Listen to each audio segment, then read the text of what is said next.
Sad ആയിട്ടുള്ള ഒരു ഇതാണ്. ഒത്തിരി ആൾക്കാർ സ്ട്രഗിൾ ചെയ്യുന്നുണ്ട്. ഓസ്ട്രേലിയൻ CV, UK CV എന്നൊക്കെ ഇപ്പൊ ChatGPT ഉണ്ട്. പണ്ട് ഗൂഗിളാണല്ലോ പറ്റത്തുള്ളൂ.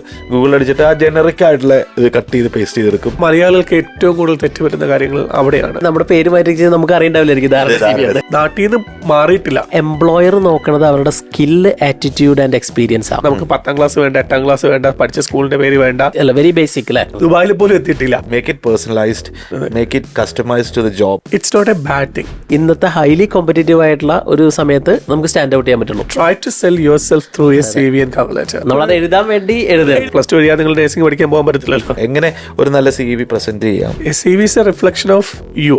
നമുക്കൊരു പ്രൊഫഷണൽ സമ്മറി വേണം. അത് ഓരോ ആൾക്കാർക്കും ഓരോ യുണീക്ക് ആയിരിക്കും. This is a challenge.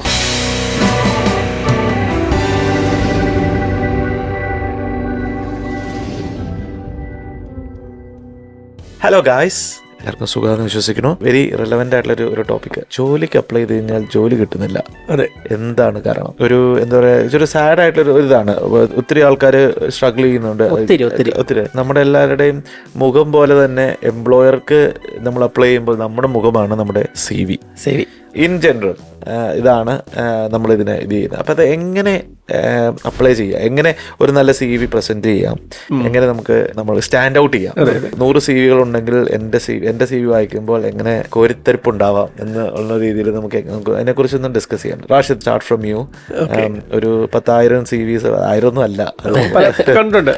കാലത്തിനിടയിൽ നമ്മൾ കുറെ അധികം CV നമ്മൾ കണ്ടിട്ടുണ്ട്. പക്ഷേ എങ്കിലും ലിജിൻ പറഞ്ഞ ആ ഒരു പോയിന്റാണ്, അതായത് CV is a reflection of you. അതെ, who you are and what you are എന്നുള്ളതിന്റെ ഒരു റിഫ്ലക്ഷൻ ആണ് ഒരു CV അല്ലെങ്കിൽ കരിക്കുലം വിറ്റ് എന്ന് പറയുന്നത്. അതോടൊപ്പം തന്നെ കവർ ലെറ്ററും. ഇപ്പോൾ ഒരു ജനറൽ ഒരു കൺസെപ്റ്റ് പറയുകയാണെങ്കിൽ ഇപ്പോൾ ഒരുപാട് ഡിസ്കഷൻ നടക്കുന്നത് വെച്ചാൽ എങ്ങനെ ആവണം CV, എന്താവണം CV, Australian CV, UK CV എന്നൊക്കെ പറയുന്നത്. പക്ഷേ ഒരു ജനറൽ ആയിട്ട് ഒരു CV യെ കുറിച്ചുള്ള സംഭവം പറയുകയാണെങ്കിൽ especially in health care field, അതുപോലെ ഏത് ഫീൽഡിലായാലും ഒരു ജനറൽ ആയിട്ടുള്ള ഒരു കാര്യം എന്ന് പറഞ്ഞു കഴിഞ്ഞാൽ നമുക്കൊരു പ്രൊഫഷണൽ സമ്മറി വേണം, നമ്മളൊരു വർക്ക് എക്സ്പീരിയൻസ് ഒരു ക്രോണോളജിക്കൽ ഓർഡറിൽ വേണം, നമുക്ക് ഏറ്റവും അവസാനം ചെയ്ത് ആദ്യം എഴുതിക്കൊണ്ട് ബാക്കോട്ട് പോകണം വേണം. നമ്മളൊരു എഡ്യൂക്കേഷനിന്റെ ഒരു ഷോർട്ട് സമ്മറി സൈഡിൽ വേണം. നമുക്ക് 10ാം ക്ലാസ് വേണ്ട, 8ാം ക്ലാസ് വേണ്ട, പഠിച്ച സ്കൂളിന്റെ പേര് വേണ്ട, ജസ്റ്റ് SLC ഒന്നും വേണ്ട, പ്ലസ് ടു വേണ്ട. പ്ലസ് ടു കഴിയാതെ നിങ്ങൾ നേഴ്സിംഗ് പഠിക്കാൻ പോകാൻ പറ്റത്തില്ലല്ലോ. പ്ലസ് ടുവിന് ആപ്ലിക്കേഷൻ ഇടുവാണെങ്കിൽ അത് വേണ്ടി വരും. പക്ഷെ നമ്മൾക്ക് വേണ്ടത് നിങ്ങളിപ്പോ ഒരു ക്വാളിഫിക്കേഷൻ നമുക്ക് അതിനകത്ത് വെക്കേണ്ട കാര്യമില്ല. അപ്പോൾ നമുക്ക് വേണ്ടതെന്ന് വെച്ച് കഴിഞ്ഞാൽ നമ്മളിപ്പം ഒരു ഹൈലി പേഴ്സണൽ നമുക്ക് ആ ജോലിക്ക് അപ്ലൈ ചെയ്യാനായിട്ട് എന്നെ എന്താണോ എലിജിബിൾ ആക്കി ആ പേഴ്സൺ അത് വെക്കുക.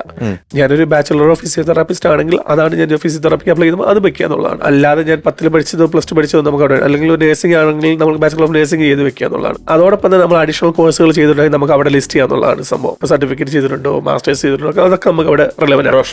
പ്രൊഫഷണൽ ഡെവലപ്മെന്റ് കൂടെ തന്നെ നമുക്ക് അവിടെ എഡ്യൂക്കേഷനിൽ വെക്കാൻ പറ്റും. അത് കഴിഞ്ഞിട്ട് നമുക്ക് വരുന്ന കാര്യങ്ങളാണ് നമ്മളെ ഒരു സ്കിൽ ആൻഡ് ആട്രിബ്യൂട്ട്സ് എന്ന് പറയുന്നത്. നമ്മൾ മലയാളികൾക്ക് ഏറ്റവും കൂടുതൽ തെറ്റുപറ്റുന്ന കാര്യങ്ങൾ അവിടെയാണ്.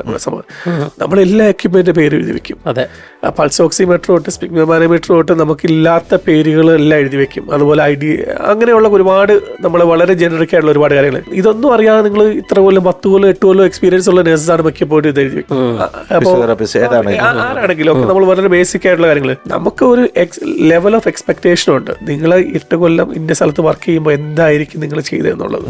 അങ്ങനെയുള്ള കാര്യങ്ങൾ മാത്രം നിങ്ങളെ സ്കില്ലായിട്ട് നിങ്ങൾ ഒരു ആട്രിബ്യൂട്ട്സ് ആയിട്ട് എഴുതി വെക്കുക എന്നുള്ളതാണ് നമുക്ക് അവിടെ ഏറ്റവും റിലവന്റ് ആയിട്ട് ചെയ്യാൻ പറ്റുന്നത്. അത് ഓരോ ആൾക്കാർക്കും ഓരോ യുണീക്ക് ആയിരിക്കും, ഡിപ്പാർട്ട്മെന്റ് വൈസ് യുണീക്ക് ആയിരിക്കാം. ഫോർ എക്സാമ്പിൾ സോഷ്യൽ വർക്കറുടെ കാര്യത്തിലൊക്കെ ആണെങ്കിൽ എസ്പെഷ്യലി അവരുടെ വർക്ക് ചെയ്ത ഡിപ്പാർട്ട്മെന്റിന്റെ കാര്യത്തിൽ ഇപ്പൊ മെന്റൽ ഹെൽത്ത് ഏരിയയിൽ സോഷ്യൽ വർക്കറായിട്ട് വർക്ക് ചെയ്യുന്നവരെ ആയിരിക്കത്തില്ല ചൈൽഡ് പ്രൊട്ടക്ഷൻ ഏരിയയിൽ വർക്ക് ചെയ്യുന്നവർ, അല്ലെങ്കിൽ ചൈൽഡ് ആൻഡ് ഫാമിലി ഹെൽത്തിൽ വർക്ക് ചെയ്യുന്നവർ, അല്ലെങ്കിൽ ഫാമിലി വയലൻസിൽ വർക്ക് ചെയ്യുന്നവർ. അപ്പോൾ അവരുടെ എല്ലാവരുടെയും ഒരു യുണീക്ക് സ്കില്ലും അവരുടെ ഒരു ബാക്ക്ഗ്രൗണ്ടും അവർ എഴുതി വെക്കുന്നത് it should reflect on what they have done എന്നുള്ളതാണ്. അപ്പം ആ ജോലി അപ്ലൈ ചെയ്യുന്നത് വെച്ചിട്ടാണ് നമ്മൾ ആ സ്കില്ലും ഇതൊക്കെ നമുക്കുള്ള സ്കില്ലായിരിക്കാം. പക്ഷേ നമ്മളെല്ലാ സ്കില്ലും നമ്മൾ എഴുതി വെക്കാൻ പാടില്ല. പക്ഷെ നമ്മൾ അപ്ലൈ ചെയ്യുന്ന ജോലിക്ക് അനുസരിച്ച് സ്പെസിഫിക് ആയിട്ട് ഏത് സ്കില്ലാണോ എനിക്ക് അവരുടെ മുന്നിൽ പ്രസന്റ് ചെയ്യാനുള്ളത് അത് എഴുതി വെക്കാനുള്ളത്, അത് മാത്രം എഴുതി വെക്കാന്നുള്ളത്. പിന്നെ കമ്മ്യൂണിക്കേഷൻസ് ചുമ്മാ നമ്മൾ കമ്മ്യൂണിക്കേഷൻ എന്നൊക്കെ പറയില്ലേ. പക്ഷെ നമ്മൾ പലപ്പോഴും നമ്മൾ സെലക്ഷൻ ക്രൈറ്റീരിയ നോക്കുമ്പോൾ ആ സെലക്ഷൻ ക്രൈറ്റീരിയയിൽ റിട്ടൺ ആൻഡ് കമ്മ്യൂണിക്കേഷൻ സ്കില്ലുണ്ട്, ചോദ്യമായിട്ടുണ്ട്, ഡെഫിനറ്റ് ആയിട്ട് നമ്മളത് മെൻഷൻ ചെയ്യാന്നുള്ളതാണ്. മിക്കതിലും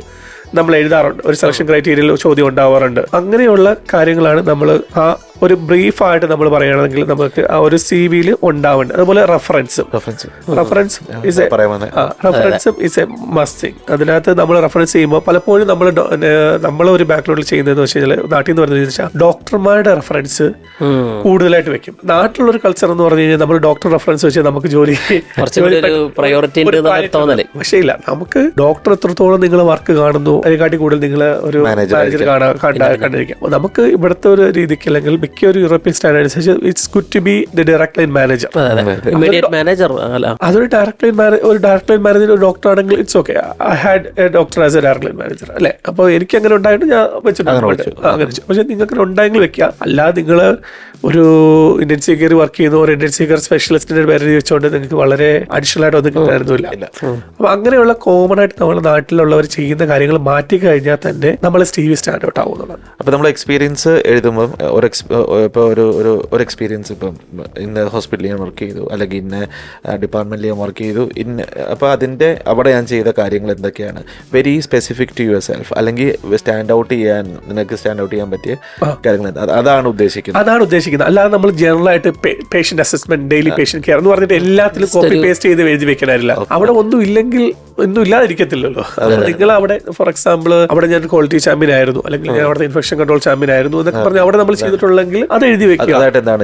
ഞാനൊരു ഫോർ എക്സാമ്പിൾ നമ്മൾ പുതിയ ആൾക്കാർ വരുമ്പോൾ ഞാനൊരു മെന്റർ ആയിരുന്നു എങ്കിൽ ആ ഡിപ്പാർട്ട്മെന്റ് ഞാൻ മെന്ററായിട്ട് ലീഡർഷിപ്പ് സ്കിൽ കാണിക്കാവുന്ന രീതി ടീം കോർഡിനേറ്റർ ആയിരുന്നെങ്കിൽ അത് വെക്കുക. അപ്പൊ അങ്ങനെയുള്ള കാര്യങ്ങൾ വെക്കുക. അല്ലാതെ ചുമ്മാ ചില CV എഴുതി വെച്ചിട്ടുണ്ട് patient care assessment, daily routine care എന്നൊക്കെ പറഞ്ഞിട്ട് ചുമ്മാ വെരി ബേസിക് അല്ലേ.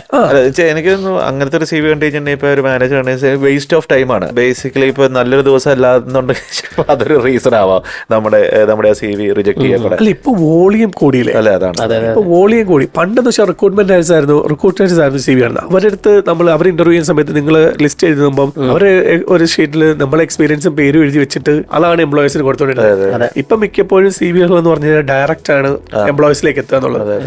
ആസ് എൻ എംപ്ലോയർ നമുക്ക് നോക്കുമ്പോൾ നമ്മൾ ഓരോ CV നമ്മൾ ഡിസിഷൻ എടുക്കേണ്ടതാണ്. നമുക്ക് വേണമെങ്കിൽ നമുക്ക് ഒരു റീസൺ എഴുതി വെക്കാൻ പറയണം. ഇതുകൊണ്ടാണ് ഞാൻ എഴുതിയൊക്കെ വരുന്നത്. കള്ളി ചെയ്ത് കഴിയുമ്പോൾ ഞാൻ കള്ളി ചെയ്ത റീസൺ എഴുതുമ്പോൾ why don't want to proceed further എന്ന് ചോദിക്കുമ്പോൾ റീസൺ ഫിൽ ചെയ്യേണ്ടി വരും. അപ്പൊ അങ്ങനെയുള്ള കാര്യങ്ങളിലേക്ക് വരുമ്പോൾ നമുക്ക് ഒരുപാട് റീസൺ CV തന്നെ കിട്ടും. ഇൻകംപ്ലീറ്റ് CV അതൊരു വെരി സാഡ് ആയിട്ടുള്ള ഒരു കാര്യം.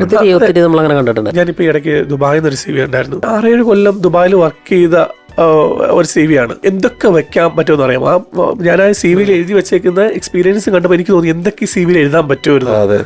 പക്ഷെ നാട്ടിലെ CVയുടെ നാട്ടിൽ നിന്ന് മാറിയിട്ടില്ല. അപ്പോഴും നാട്ടിൽ നിൽക്കുന്നതുള്ള ആ CV ദുബായിൽ പോലും എത്തിയിട്ടില്ല.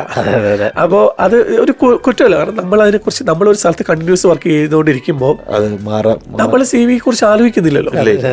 ഇപ്പൊ നമുക്കിത് പറയാൻ പറ്റുന്നത് നമ്മൾ ഈ ഓരോ 2 കൊല്ലം കൂടിയപ്പോഴും നമ്മൾ 3 കൊല്ലം കൂടിയപ്പോൾ ജോലി മാറി നമ്മൾ CV അപ്ഡേറ്റ് ചെയ്തു. പല CVകൾ നമ്മൾ എഴുതി ഉണ്ടാക്കിയോണ്ടാണ് നമ്മൾ പറയേണ്ടി വരുന്നത്. എനിക്ക് ചോദിക്കുന്ന ചോദ്യം രാഷ്ട്രീയ ശ്യാമും ഇൻക്ലൂഡഡ്. അപ്പോൾ നമ്മൾ ഒരു ഇയർലി ഒരു റിച്വൽ പോലെ എല്ലാ വർഷവും സ്വന്തം CV അപ്ഡേറ്റ് ചെയ്യുക. അല്ലെങ്കിൽ എനിക്ക് പറ്റിയേക്കുന്ന അബദ്ധങ്ങളിൽ ഒന്നാണ് ജോലി നാളെ ആയിരിക്കും ക്ലോസിംഗ് ഡേറ്റ് ആവുമ്പോഴാണ് അപ്പോഴെ CV ഇല്ലാതെ വരയ്ക്കുന്നത്. അപ്പം തന്നെ അടിക്കും. ഇപ്പം ChatGPT ഉണ്ട്. പണ്ട് ഗൂഗിളാണല്ലോ പറ്റത്തുള്ളൂ. ഗൂഗിൾ അടിച്ചിട്ട് ആ ജനറിക് ആയിട്ടുള്ള ഇത് കട്ട് ചെയ്ത് പേസ്റ്റ് ചെയ്തെടുക്കും. അങ്ങനെ ഞാൻ പണ്ട് ചെയ്തുകൊണ്ടിരുന്നത് എന്ന് വെച്ചിട്ടുണ്ടെങ്കിൽ before I went up the ranks. അപ്പം അത് ഇപ്പോഴും സംഭവിക്കുന്നുണ്ടാവാം അല്ലേ? ലിജിം പറഞ്ഞ ഒരു point ChatGPT it's not a bad thing. പക്ഷെ ChatGPT ഇട്ട CV കണ്ടാൽ അറിയാൻ പറ്റും. റോബോട്ടിക് ലാംഗ്വേജ് ആണ്. പക്ഷേ ChatGPT നിങ്ങൾ ഇട്ടോളൂ. പക്ഷെ നിങ്ങൾ ഒരു ബാക്ക്ഗ്രൗണ്ട് ഒക്കെ അങ്ങോട്ട് കൊടുത്ത് നിങ്ങളെ കുറിച്ച് ഒന്ന് പറയും ChatGPTയോട്. അപ്പൊ ChatGPT കുറച്ചും കൂടെ അത് നിങ്ങൾ അങ്ങനെ ആകുമ്പോൾ കുറച്ചും കൂടെ വ്യത്യാസം വരും. ഇത് നമ്മള് വളരെ പ്ലെയിൻ ലാംഗ്വേജ് ChatGPT എഴുതി വെച്ചേക്കുന്ന കാര്യമാണെന്ന് കണ്ടാൽ മനസ്സിലാവുന്ന CVകളുണ്ട്. നമുക്ക് തന്നെ കുറച്ച് കഴിഞ്ഞിട്ട് ഇത് കാണിച്ചു കഴിഞ്ഞാൽ നമ്മുടെ പേര് മാറ്റി നമുക്ക് അറിയണ്ടാവില്ലായിരിക്കും. അതാ പറഞ്ഞത്. പക്ഷെ നമുക്ക് ChatGPTക്ക് പ്രോംപ്റ്റ് കൊടുക്കുമ്പോൾ കൂടിയായാലും കുറച്ച് നല്ല നമ്മളെ ഒരു പേഴ്സണലൈസ്ഡ് ആയിട്ടുള്ള കാര്യങ്ങൾ പറഞ്ഞു കൊടുത്താൽ ChatGPT ഈവൻ നമ്മളെ കാട്ടിയുള്ള സാധനം. പ്രൊഫഷണൽ സമറി എന്ന് പറഞ്ഞാൽ ആദ്യത്തെ അത് വളരെ ഫോക്കസ്ഡ് ആയിട്ട് ചെയ്യുവാണെങ്കിൽ, പേഴ്സണലൈസ്ഡ് ആയിട്ട് ചെയ്യുവാണെങ്കിൽ കുറച്ചുകൂടെ നമ്മളെ ഇത് ചെയ്യാൻ സാധ്യതയുണ്ടല്ലേ? ഒന്നെന്ന് പറഞ്ഞു കഴിഞ്ഞാൽ എപ്പോഴും നമ്മളെ പ്രത്യേകിച്ച് നമ്മളൊരു മലയാളി CVയിലൊക്കെ കൂടുതലായിട്ടും കരിയർ ഒബ്ജക്റ്റീവ് എന്നാണ് മിക്കവരും ടൈറ്റിൽ ചെയ്തേക്കുന്നത്. എങ്കിൽ എഴുതി വെച്ചേക്കുന്ന സാധനം കരിയർ ഒബ്ജക്റ്റീവ് അല്ല എന്നാലും. പ്രൊഫഷണൽ സമ്മറി എന്ന് പറഞ്ഞ് കുറച്ചും കൂടെ നമുക്കൊരു ടെക്നിക്കൽ ഇത് കൊടുത്ത് നമ്മളൊരു പ്രൊഫഷണൽ ആക്കാൻ പറ്റും അതിനെ. അങ്ങനെ ആകുമ്പോൾ അത് പ്രൊഫഷണൽ സമ്മറി ആവണം. ഇത് കരിയർ ഒബ്ജക്റ്റീവ് അല്ല, പ്രൊഫഷണൽ സമ്മറി അല്ല, കുറെ ChatGPT വേർഡ് ചേർത്ത് വെച്ചിട്ടുള്ള ഒരു സാധനമാണ്. അല്ലെങ്കിൽ എവിടെന്നോ കോപ്പി പേസ്റ്റ് ചെയ്ത സാധനം കൂടുതൽ നമുക്ക് ഞാനൊരു CV കാണുമ്പോൾ ഫസ്റ്റ് പ്രൊഫഷണൽ സമ്മറിയിൽ എനിക്ക് ആളെ പിക്ചർ എനിക്ക് കിട്ടണം. അതാണ് ഞാൻ താഴേക്ക് പോയി 2 പേജ് 3 പേജ് വായിക്കാൻ പോണില്ല. എനിക്ക് ആ ഒരു 4-5 ലൈനിൽ ഒരു പ്രൊഫഷണൽ സമ്മറി കാര്യം മനസ്സിലാവണം. അവിടെ നമ്മൾ എഴുതേണ്ട ഒരു കാര്യം എന്ന് പറഞ്ഞു കഴിഞ്ഞാൽ പലരും തെറ്റിപ്പോണ്ട ഒരു പ്രശ്നം എന്ന് പറഞ്ഞാൽ CV ഇങ്ങനെ കണ്ടിന്യൂസ് അയച്ചുകൊണ്ടിരിക്കുന്നുണ്ട്. അവൻ ആപ്ര രജിസ്ട്രേഷൻ എവിടെയാണെന്ന് ഞാൻ ആ CVയിൽ കണ്ടുപിടിക്കണം. ആപ്ര രജിസ്റ്റേർഡ് ഉള്ള നേഴ്സാണോ അല്ലെങ്കിൽ ഫിസിയോ അലർട്ടോ ആണെന്ന് കണ്ടുപിടിക്കണം. ന്യൂസിലാൻഡ് രജിസ്ട്രേഷൻ ഉണ്ടെങ്കിൽ ഇസ് ആഡഡ് ബെനിഫിറ്റ്. പക്ഷേ എങ്കിലും അതുണ്ടോ ഞാൻ തപ്പി നോക്കണം അതിനകത്ത് എവിടെയെങ്കിലും. വേറെ രാജ്യങ്ങളിൽ എവിടെയെങ്കിലും എവിഡൻസ് ആയിട്ടുള്ള കാര്യങ്ങൾ ചിലപ്പോൾ കാണത്തില്ല. അപ്പൊ നമ്മളെ പ്രൊഫഷണൽ സമ്മറിയിൽ നമ്മളൊരു ആപ്ര അല്ലെങ്കിൽ ന്യൂസിലാൻഡ് രജിസ്ട്രേഷൻ ഉള്ളതാണെങ്കിൽ we should make it in board. I M A registered, so I M A alert health professional with APRA and New Zealand registration with this much experience and worked in this all countries with this whole background and this is my skills എന്ന് പറഞ്ഞ് ഒറ്റ ഇതിനകത്ത് എഴുതി I looking forward tomorrow എന്ന് പറഞ്ഞുള്ള ഒരു രീതിയിൽ നമുക്കത് സമ്മറൈസ് ചെയ്ത് കഴിഞ്ഞാണല്ലോ എന്ത് രസമായിട്ട് നമുക്ക് ഒറ്റ ലൈനിൽ ഓക്കെ ഇയാൾ ആപ്ര രജിസ്റ്റേർഡ് ആണ്, ന്യൂസിലാൻഡ് രജിസ്ട്രേഷൻ ഉണ്ട്, അവിടെ ഇന്ത്യയിൽ 2 വർക്ക് ഉണ്ട്, ഇത്ര കൊല്ലത്തെ എക്സ്പീരിയൻസ് ഉണ്ട്, ടിക് ടിക് ടിക് ടിക്. അതെ, ഇത് എല്ലാ ഹെൽത്ത് കെയർ പ്രൊഫഷണൽസിനും അല്ല, മീൻസ് ഏത് ജോലിക്കും. എഞ്ചിനീയറിംഗ് ഒക്കെ കുറച്ചും കൂടെ ടെക്നോളജി, നമുക്ക് എന്തോരം ടെക്നോളജി നിങ്ങൾ പഠിച്ചിട്ടുണ്ട്, എന്തോരം സ്കിൽ ഉണ്ടെന്ന് നോക്കാം. പക്ഷേ ബാക്കി നമ്മൾ ഹെൽത്ത് കെയർ ഫീൽഡിൽ ഇപ്പോൾ ഉള്ള ചലഞ്ച് ഞാൻ മനസ്സിലാക്കിയെടുത്തോളം കണ്ട CV വെച്ചിടത്തോളം ദിസ് ഈസ് എ ചലഞ്ച്. പിന്നെ എനിക്കത് ഇമ്പോർട്ടൻ്റ് ആണ് കവർ ലെറ്റർ. നമ്മൾ ഒത്തിരി ഡീറ്റെയിൽഡ് അല്ലെങ്കിൽ പോലും നമ്മൾ എഴുതുന്ന കവർ ലെറ്റർ ജനറിക് ആയിട്ട് അല്ലാതെ വെരി പേഴ്സണലൈസ്ഡ് ആയിട്ട് ഓരോ കവർ ലെറ്ററും CVയും ആ ജോലിക്ക് യുണീക്ക് ആവണം എന്നുള്ളതാണ്. അതെ, ജോലിക്ക് അപ്ലൈ ചെയ്യാൻ എളുപ്പമാണ് എന്ന് പറയാം എന്ന് വേണമെങ്കിൽ, കാരണം സെയിം CV. പക്ഷെ നമ്മൾ അൺഫോർച്ചുനേറ്റ്ലി നമ്മൾ അതിനുള്ള വർക്ക് എടുത്താലേ നമുക്കുള്ള റിസൾട്ട് ഉണ്ടാകുന്നുള്ളൂ. ഇപ്പൊ ഒരു എംപ്ലോയർക്ക് അപ്ലൈ ചെയ്യണേ എംപ്ലോയറിന് വാല്യൂസ് ഒക്കെ ഇപ്പൊ നിങ്ങളുടെ വാല്യൂസ് ഇതാണ്, ഇതിനോട് ഞാൻ റിലേറ്റഡ് ആണെന്ന് പറയുമ്പോഴത്തേക്ക് അവർക്ക് മനസ്സിലാവും നമ്മൾ അതിനെക്കുറിച്ച്. അത് നമ്മൾ ക്ലീഷേ ആവല്ലോ, പക്ഷെ അത് നമ്മൾ നാച്ചുറൽ ആയിട്ട് എഴുതി പിടിപ്പിക്കണം. ഫോർ എക്സാമ്പിൾ നമുക്ക് തോന്നണം ഇവര് നമ്മളെ കയറി നോക്കിയിട്ടുണ്ട്. ഇപ്പൊ നമ്മൾ പണ്ട് ന്യൂസ് വെച്ചാൽ നമ്മൾ കോർ വാല്യൂസ് പറയും, വിക്ടോറിയൻ ആണെങ്കിൽ തിരിച്ച് അവരുടെ വാല്യൂസ് പറഞ്ഞ് നമ്മൾ I reflect on this, I value on this എന്നൊക്കെ പറഞ്ഞ് നമുക്ക് എഴുതാൻ പറ്റും. പക്ഷെ അതൊരു നാച്ചുറൽ ഫോമിൽ എഴുതണം. നമ്മളത് എഴുതാൻ വേണ്ടി അതുപോലെ കവർ ലെറ്ററിലായാലും ഒക്കെ നമുക്ക് നമ്മളെ ബാക്ക്ഗ്രൗണ്ടും നമ്മളെ രജിസ്ട്രേഷനും നമ്മളെ എക്സ്പീരിയൻസും ഒക്കെ ഒരു 2-3 പാരഗ്രാഫിൽ നല്ല നൈസായിട്ട് എഴുതി താഴെ ഒരു 4ാമത്തെ പാരഗ്രാഫ് ആകുമ്പോൾ, പാരഗ്രാഫ് എന്ന് പറയുമ്പോൾ 3-4 ലൈനാണ് ഉദ്ദേശിക്കുന്നത്. അതിന്റെ അകത്ത് നമ്മളെ ഒരു പറയുന്ന അവർ വാല്യൂ ആയിട്ട് നമ്മൾ റിഫ്ലക്ട് ചെയ്യുന്ന അല്ലെങ്കിൽ നമ്മൾ അവരെന്താണോ പറഞ്ഞിരിക്കുന്നത്. ഫോർ എക്സാമ്പിൾ ജോബ് പറയുന്നു ഈ ഷുഡ് നമ്മളെ ക്യൂൻസ്ലാൻഡിലെ ചില റിമോട്ട് ഏരിയയിൽ 4-wheel ഡ്രൈവ് മാൻഡറ്ററി ആണ്. 4-wheel ഡ്രൈവ് ലൈസൻസ് മാൻഡേറ്ററി എന്നുള്ള ചില ജോബുക്ക് മാൻഡേറ്ററി ഉണ്ട്, ചില റോബുകൾക്ക് ഒത്തിരി ജോബുകൾക്ക് പ്രിഫേർഡ് ആണ് അവർ പറയുന്നത്. അങ്ങനെയുള്ള അത് എഴുതി വെച്ച് അതൊന്നും ഒന്ന് ബോൾഡിലിട്ട് വെച്ച് കഴിഞ്ഞാൽ ഇറ്റ്സ് എൻ ആഡഡ് തിങ് അല്ലേ. അപ്പൊ ചില സ്ഥലത്ത് നിങ്ങൾ നിയോനേറ്റൽ ICUയിൽ വർക്ക് ചെയ്യുന്ന ജോലിക്ക് അപ്ലൈ ചെയ്യുമ്പോൾ ഞാൻ നിയോനേറ്റൽ പോസ്റ്റ് ഗ്രാജുവേഷൻ ആണെന്നുള്ള അവിടെ ഒന്ന് ബോൾഡാക്കി വെച്ച് കഴിഞ്ഞാൽ ഇറ്റ് സ്റ്റാൻഡ് ഔട്ട് അല്ലേ. നമുക്ക് പീഡിയാട്രിക് PSLS ഉണ്ടെന്ന് പറഞ്ഞെങ്കിൽ അത് അങ്ങനെയുള്ള നമുക്ക് എന്താണോ നമ്മളെ ആ ജോലിയുമായി ബന്ധപ്പെട്ട് അഡീഷണൽ റിക്വയർമെന്റ് ആയിട്ട് വെച്ചേക്കുന്ന കാര്യങ്ങൾ അതൊന്ന് ബോൾഡാക്കിയിട്ട് കഴിഞ്ഞാൽ മാനേജർ ഞാൻ തേടി പോകേണ്ട കാര്യമില്ല. പിന്നെ എനിക്ക് തോന്നുന്നു ഇപ്പൊ ഒരു ജോലി ശ്യാം ഒത്തിരി ഇത് ചെയ്തിട്ടുള്ള സ്ട്രാറ്റജി എനിക്ക് അറിയാവുന്നതുകൊണ്ട് ചോദിക്കുക. ഇപ്പൊ ഒരു എംപ്ലോയറെ കോൺടാക്ട് ചെയ്യുന്നുണ്ട്, ഇപ്പം കോൺടാക്ട് ചെയ്ത് ഇപ്പൊ ഒരു പൊസിഷന്റെ ഇൻഫർമേഷൻ കിട്ടാൻ വേണ്ടിയിട്ട് എംപ്ലോയർ കോൺടാക്ട് ചെയ്യുന്നത് ഒരിക്കലും തെറ്റല്ല എന്നുള്ളത് എന്താണ്?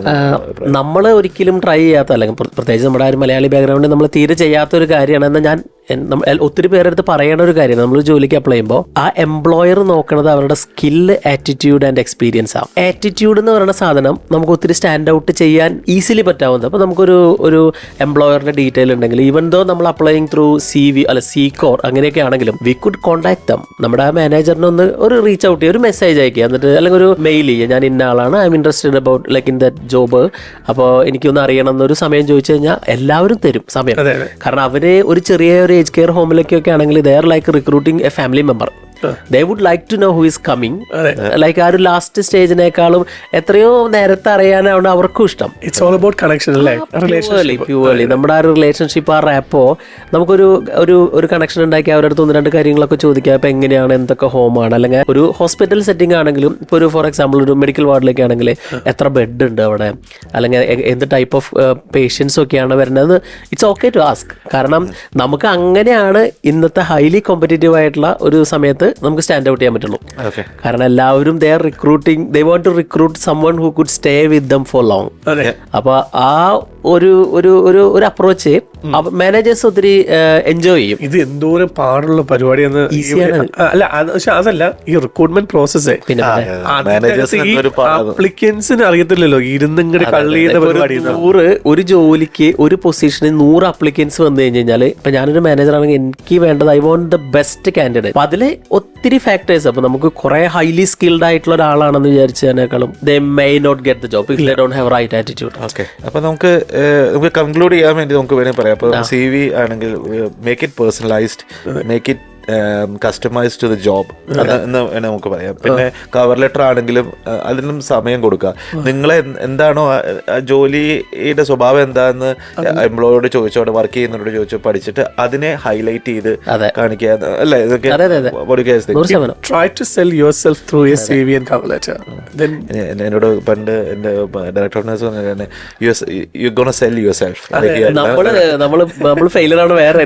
നമ്മൾക്ക് നല്ലത് കിട്ടിയത് നമുക്ക് പറയാൻ മറ്റുള്ള ആൾക്കാർക്ക് മടിയാണ്. ഇപ്പൊ ചെറിയൊരു അവാർഡ് നിങ്ങൾക്ക് പഴയ employer കിട്ടിയിട്ടെങ്കിൽ why don't you just put it in? Just to add on, നമ്മൾ ആ അവാർഡ് ആൻഡ് റെക്കഗ്നേഷൻ നമുക്ക് വെക്കാം, പ്രൊഫഷണൽ ഡെവലപ്മെന്റ് വെക്കാം. പ്രൊഫഷണൽ ഡെവലപ്മെന്റ് വെക്കുന്ന സമയത്ത് നിങ്ങൾ ഒരു ദിവസം ഒരു മണിക്കൂർ കൂടുതൽ ചെയ്തിട്ടുള്ള എന്ത് കാര്യവും, വൂണ്ട് കെയർ ആയിക്കോട്ടെ, ട്രോമ കെയർ ആയിക്കോട്ടെ, അല്ലെങ്കിൽ ഒരു സ്പെഷ്യലൈസ്ഡ് ഫീഡിംഗ് പ്രോഗ്രാം ആയിക്കോട്ടെ, എന്തോ ആയിക്കോട്ടെ, അത് നമുക്ക് വെക്കാൻ പറ്റും. പിന്നെ നമ്മളൊരു എംപ്ലോയർ എടുത്ത് ഒരു സ്ഥലത്ത് ഒരു ഇൻചാർജ് ആയിരുന്നെങ്കിൽ it's an added quality, it's leadership quality അല്ലേ?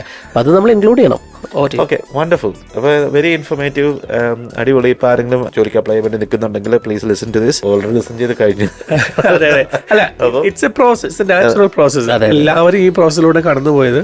As a time changes competition ഉണ്ടാവും. Be try to be stand out, be on the game അല്ലേ?